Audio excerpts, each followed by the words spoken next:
using your critical skills to like narrow down those thesis statements, weed out what is and isn't true or helpful. Yeah. Do you think that after doing this a few times, you'd be better able to do it without ChatGPT? Oh, that's a good question. Where, oh, where are you tonight? Why did you leave me in red on my phone? I searched the world over and thought I found true love. You met an AI and poof, you was gone. Little music puts you in the mood to podcast. Yeah, Yeah, absolutely. totally. Now we're ready to yap. Now we're ready. Yap. Got Is us that excited? Yeah, that's what we say. We yap okay? when we're chatty. When we're feeling chatty, yap. Is it yap at you? Clap back at you? Totally. Made Lucy laugh. Yeah. We just listened to our AI generated theme song. This is AI for the people, by the people, by the from people.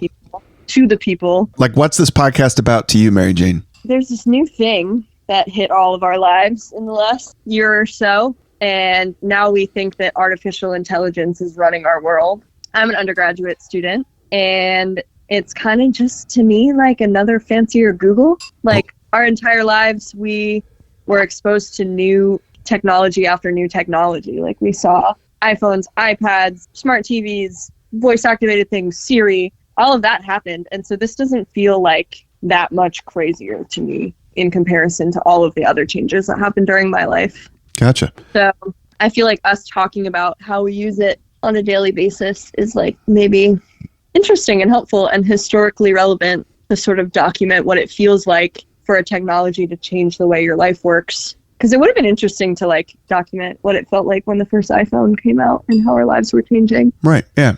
Talk about it. Lucy. Yeah, talk about it. Lucy, what do you think this podcast is about? Lucy, you want to introduce yourself? Yeah, so I'm Lucy. I'm one of MJ's friends up here at Colby.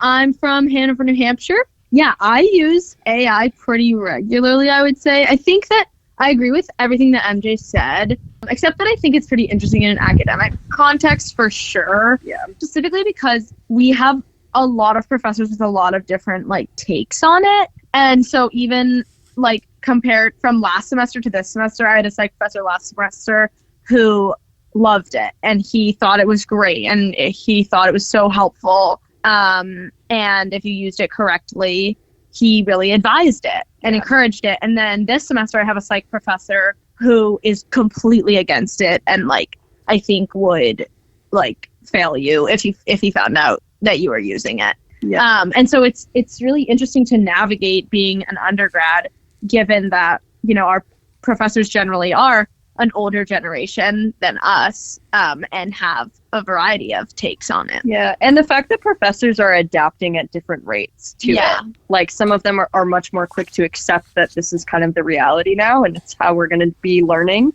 for the future, but some of them are definitely more resistant to change. And interestingly, the professor that I had last semester who was super pro it was over 60, I would say. Really? Yeah. Good for and them. then the guy who I have this semester who is pretty anti it is probably 45. Mm-hmm. He has like young kids. And he can't. Yeah. And he's super against it. I'm really excited to talk to the two of you because AI, it's all over every advertisement, you know, Super Bowl ads. If you've flown lately, all the ads in the airport. Yeah. Right? True. It's like now with AI. And I cannot come up with any other, you know, group of people who is an expert at the use of AI in both their personal lives and their professional lives, in the sense that you guys are, your job is to be students, than undergrads. Yeah. And I think that's true. And you guys are both, what class are you? We're both seniors. So class of 25, right? Yes. What year was your freshman year? 2021. Fall of 21, yeah. And I took a gap year before college. So I graduated from high school in 2020. Okay. COVID year, yeah. ChatGPT dropped in November of 22. Mm-hmm. So your undergrad has been like ground zero for the emergence of what we're calling AI now. You've just been like, oh, there it is. I'll use that. Yeah, we're like the first generation of college students where it was around for the majority of our education. I've spoken with a lot of different people who, you know, are using it in the workplace, but they're it's just kind of like a little bit here, a little bit there for like this one little thing, right? Yeah. And it's like, oh, okay, you know, and I've also spoken to people in different workplaces who are like, you know, terrified of it, lawyers who are like doing everything they can to shut it down and prevent its use. You guys, it's like it popped, you started using it. Duh. Yeah. Right? Yeah, I use it all the time. I don't know about you. Yeah. I would say I most commonly use it to summarize articles. Yeah. For sure. And then I think that like coming up with like lists of like ideas or like ideas of thesis, like potential theses, statements. And then occasionally also for discussion questions, like to get me thinking through a topic or coming up with like a variety of discussion questions about an article. And then I'll, take one and sort of edit it or change it slightly. Yeah. I think that like the general sort of like fear and like crisis that people are having about AI in education is that undergraduate students and students in general are just going to start using it in its generative form and just having it like write essays for us or having it answer math problems for us. I'm sure that there are students that do that 100%. But there are also students that when Google and internet searches became mainstream, would use the internet to answer all of their questions as opposed to like readings or things you learned in class. Yeah. Like with any new technology, there's going to be kids that cheat and there's going to be kids that choose to use it as a tool. And I think that like this like mass hysteria about it sort of that is not AI. Those are actual dogs barking. About it sort of like replacing part of our education is like you have to like believe in the sort of like inherent good in people and the inherent curiosity of students and the desire to learn. Right. And use technology to improve your learning as opposed to replace it. Now, I want to go back to a word you used because there may be people listening to this who didn't, they've heard this word, but they don't really understand what it means. The word also gets thrown around by a lot of people, oh yeah, generative this and generative that, and who really don't know what they're talking about. So you said use AI in its generative sense. What did you mean by that? I feel, so like most of my knowledge about AI and probably yours too is just like from using it. Like I haven't been educated on like, I mean, I've taken some computer science classes that talk a little bit about like the algorithms that it's based on, but it's like when I talk about AI, I'm talking about it in the sense that I would talk about like different search engines like Google versus Safari or Firefox. And so when I say generative AI, I'm talking about like if I were to plug a prompt for an essay into it and say, write me an essay about this, as opposed to using it to sort of like narrow down or edit or like make my thoughts more succinct that I've generated in my own brain. Right. So saying, here's a prompt, and then having AI completely from scratch from its like internet database create an essay for me. Yeah. Can I share some history with you, Lucy and Maryjane? Sure. Yeah. So it's 2025. I graduated from college, undergrad in 1995, so 30 years ago. And Tim Berners-Lee invented and put the first web pages out there as the World Wide Web in about 1993. So about 31 years ago, my friend Sam said, yo, you got to come look at this. And our college, I went to Trinity College in Hartford. It was similar to Colby. Yeah, small liberal arts school. It was pretty early on networking. Like we had the early Macs were ubiquitous and there was chat. And so we would like chat with each other across this Mac network. And the school hooked up the college's, computer network to the internet before there was a World Wide Web, and it was just a way to actually connect to servers at other schools. It was basically a network of institutions of research and higher education. Right? But the World Wide Web, the internet as we talk about it now, and the web browser, like even before there was a search engine, was like brand new in 1994, and it popped in. My friend Sam was like, yo, you got to come look at this. And I went over and I watched this web page load like super slow, like just line by line from the top. And it was a picture. It was a picture of a cave. I don't know where. I can't remember where the cave was, but it was a website that somebody had published about caves, and there was a picture of a cave, and it was as bare bones as you could imagine. But he was like, "Hey, this is the World Wide Web. This is a thing. This is a web browser." And it was, I believe, it was Mozilla, which was the first web browser, or the first one that really like got a decent amount of uptake. And then that year, the next year, to me, it was like, oh, it was no big deal. I started finding web pages that were useful and looking at them. And then in like 96, 97, there was a lot of angst about whether or not it was appropriate to do research and to find information using the World Wide Web because it hadn't been curated into by an expert. It was just somebody put a website out there with some stuff on it, like and that's where I read it on the internet, and it was, and my friend Aaron, who's a professor of computer science in South Carolina, he said that, he's like, we were talking about this. He's like, I remember, like, it was a big deal. Like, people were bent out of shape about whether or not you should do research on the internet using the web. Interesting. As opposed to what, like books in a library? Yeah, because like, you're getting something that, it might not be right. It might be, it might be easier for you to do that, and therefore you wouldn't learn as much. Sounds super familiar to how people are talking about AI now. Yeah. You might be able to, like, now it's going to be easier for people to find, term papers that they can copy, right? Sure. And, easier for people to cheat. So I think you make a very important point that there are going to be kids who cheat and kids who don't cheat. There are going to be kids who are curious and kids who aren't curious. I want to come back to, you say I use it. Like, what specifically for both of you? Like, what are the different tools that you use when you're trying to do different things? So I really only use ChatGPT, but I'm no computer science major, so I feel like MJ might have a different answer. And you use it for like paper summaries and like sort of like humanities, like text-based work. Yeah. I'm in a class where like research response papers and discussion is very important. And so I sort of use it to get myself rolling on with an article summary and then with discussion question prompts and ideas. It's a super good way to use it, yeah. Cool. And is that's not the professor who says, hey, don't touch it or I'll fail you, right? No. No, and I don't mean to be disparaging of that professor. I think that professor probably has a really strong viewpoint and reasons for it. Totally. Yeah. So pretty much ChatGPT and I also, like you said, use ChatGPT for more like text-based stuff, where if I want to just like summarize an article and give me some points or whatever, which, by the way, like if you think about it, like that sounds kind of scary, like, oh, you don't need to read the whole article, but like a Google search does exactly the same thing. If you're Googling a concept, you can find a page that will summarize like the concepts, just to sort of like draw parallels between the two. But you're not talking about Google's new AI overview, are you? No, I hate that.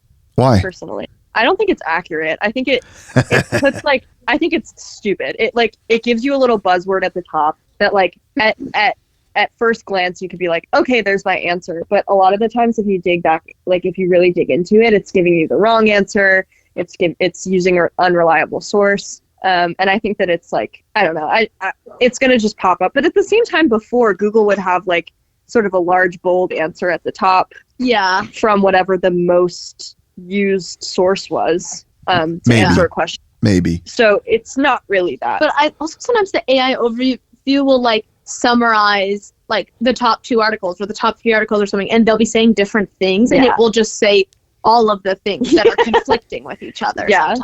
It's just like, if you're going to use this stuff, you have to be smart. You can't just take it for its word, I think is my point. But then I use Google's Gemini when I want to do any sort of photo like analysis, because I just think that its algorithm is better than ChatGPT's for photo analysis. For example, like if I'm reading a complex biological paper and there's a figure that I can't figure out, like I don't understand what the figure means in relation to like what's happening in the paper, then I'll take a screenshot of the figure and feed it to Gemini.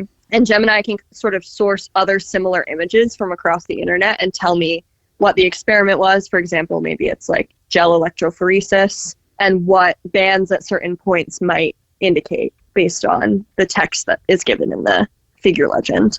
And that way I understand that part of the paper and I understand that part of the experiment better, which helps me sort of ingest the paper better. And then I like Microsoft Copilot. I've used like all of them. I knew you were going to have other. I like Microsoft Copilot the best for code. And I don't have an answer like for why that is. I just think that it explains coding concepts the best. And like if I have a bug in my code, it's the best at giving me a correct answer for how to fix it. You want a cautionary tale about the Google overview? Sure. Oh, yeah. Like the one that comes up when you Google search. Yeah. This is a little bit of like the like grumpy old man, like in middle age, like, see, it's all wrong. I can't trust it. Okay. So I did an experiment. I searched in November for leading causes of accidental death in Europe, and I got the Google AI overview answer, and I took a screenshot of it. And then in January, I ran the exact same search, and I took a screenshot of it. The two were inconsistent with each other, and both were wrong because I went to the Eurostat database, which is how the European Union gathers, analyzes, and publishes all of its economic and health and whatever statistics. Like both were they were inconsistent with each other, and they were both wrong. Yeah, partly right. Both were partly right, but to your point, like this thing's being presented at the top, like, oh, this is the overview of what you just asked, but like, nah, it's kind of off. And to your point, also, Lucy, like it'll just sort of present the top two papers or the top two whatever.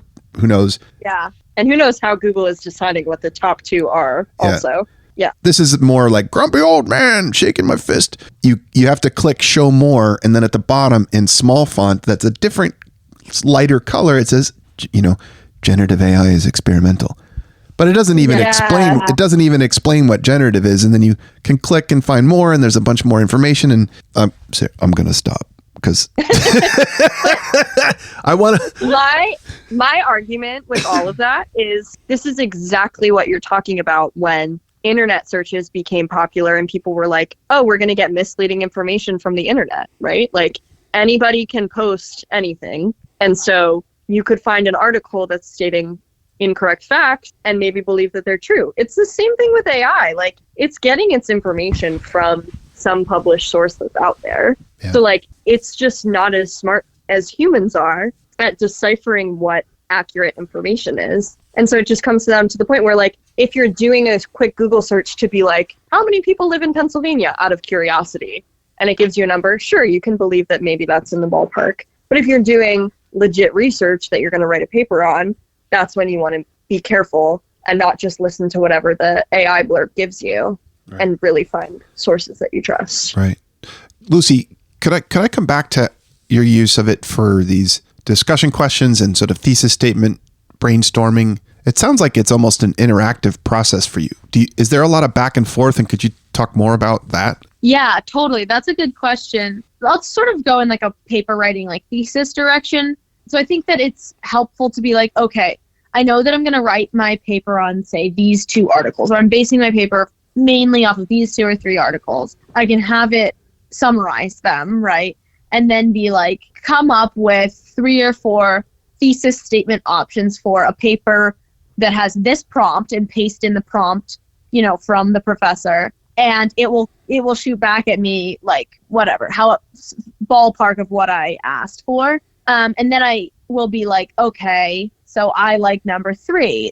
Let me edit it, or sometimes I'll be like, okay, expand on thesis statement number 3, or expand on this thesis statement and paste it from itself. And then edit it, put it into my own words a little bit. And then you can be like, all right, write me an outline based on those 3 articles and this thesis statement that I've now decided on from those prompts. And it will say sort of like paragraph 1 or page 1 based on this. And you can also say like for a 4-page paper or something like that, or for a blank word paper. And I just find it really helpful because I tend to, my brain is sort of a test taking brain. And so papers specifically are like a little bit broad and overwhelming to me sometimes. And so it's really helpful for me to be able to break it down like that and just be able to like plan out the paper a lot easier than before. So the grumpy old fart argument against this is that it's quote unquote de-skilling, because you're not like you're not like running the gauntlet of having to do all that yourself and figure all that out yourself. Like you're being shown the process in a way. Yeah. And you're still like using your critical skills to like narrow down those thesis statements and weed out what is and isn't like true or helpful. Yeah. Do you think that after doing this a few times, you'd be better able to do it without ChatGPT? Oh, that's a good question. I think that like I would probably be better able to break down just like writing out a paper. I don't know that like I'd be better at coming up with a thesis statement without ChatGPT. Yeah. Okay. But I also think it's like a tool that exists and will always exist. Yeah, and and it's interesting. I've been learning a lot on my psych classes about this term political skill, which is sort of like, ways that people act to sort of like keep up, and they're generally pretty, people who are high in political skill are very aware, and they do what they have to get ahead, and they're very like competitive but not annoying, that sort of thing. And I feel like it's an example where like you have to use it to keep up a little bit, at least from my viewpoint. Of sort of like, it is a good skill and it does efficientize if you use it in the right ways. Mm-hmm. And like, I think that people will like it will have an impact in a way that people will fall behind if they're not using it. Yeah. I like that concept and that description applied here, political skill, because in my view, politics is like how we do stuff in groups of people. And so, using these tools as part of how we act and interact and work, generate knowledge, share knowledge in groups of people is a part of our political skill. I'm going to think a little bit more about that. All right, listen, I promised y'all that this was going to be short and sweet. We are at a little over 20 minutes. I'm really grateful for the conversation. Thank you very much for joining, and we'll do this again. Thank you. Awesome. All right. Thank you, Jeff. All right. Thank you, Lucy. Thank you, MJ. Talk to you soon. Bye-bye. There are ones and zeros, vectors and scalars. What do you see in that machine?